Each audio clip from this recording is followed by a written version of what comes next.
Alabama Senator Tommy Tuberville is backing two federal bills he says would increase transparency and confidence, one focused on prescription drug labeling, the other on a federal election law. News 4's Katie Ring breaks down what each proposal would do and where they stand in Congress. Look closely at your prescription label. You'll see the drug name, the dosage, but what you won't see, where your medicine was actually made. A new federal bill, the Clear Labels Act, would change that. It would require prescription drugs to list the country of origin, the manufacturer, and where key ingredients came from. Most Americans are so used to taking medicine that they don't stop and think where it comes from.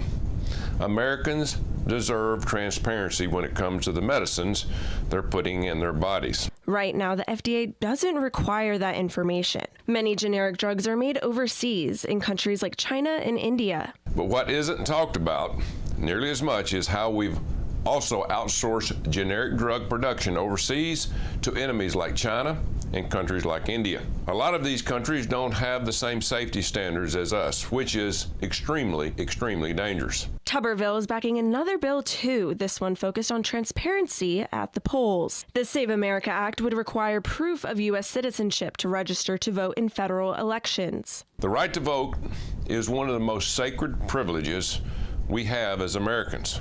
You earn it.